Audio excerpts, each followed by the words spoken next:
A garden of eternity, where time was obsolete, but emotions so complete.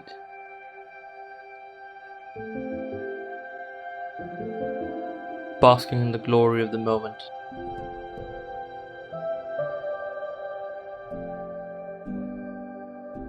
where tomorrow was never a sorrow, the regrets not prominent, where one took joy in the lament.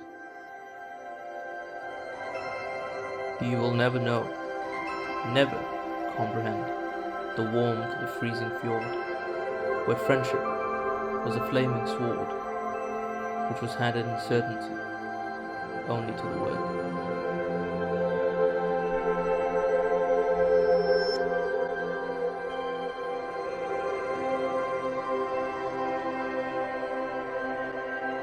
Remember the summer days where the trees were as thick as our blood once was, and the seagulls roamed in its gallant storm with its routinely calls, under the coats of snow which sheltered our forests, where the mountains vast eclipsed our past.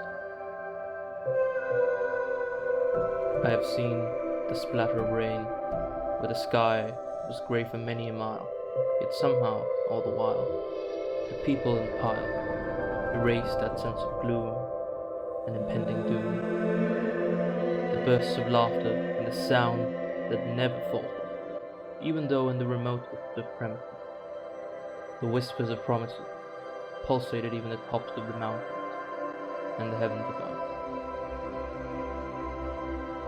Where the dreamers dreamt and the poets wept, and the jingle of a star-studded night, where even Salem's witches failed to give you a fright.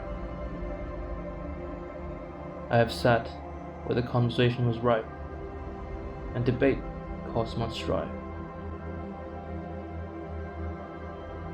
where lovers walked hand in hand, yet they did not know where to stand.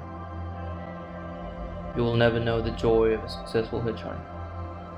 Our tiny town can hold so much in store. You cannot even begin to know what a bountiful harvest meant, and why we left in groups of four.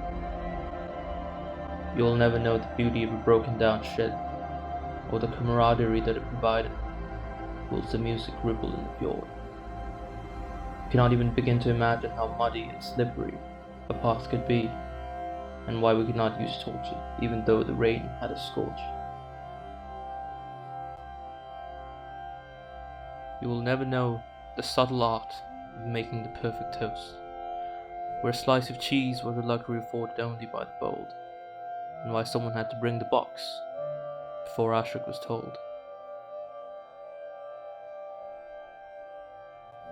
Where the ache of a heartbreak was embodied in a million cigarettes, and prolonged walks that kept you awake while the clock kept striking, but the sound of a tick-tock was not to be heard, and instead a pebble in a rock, and before you knew it the veils of the night had been lifted, to reveal the morning with the tantalizing beauty forever imprinted. You will never know the agony of a goodbye.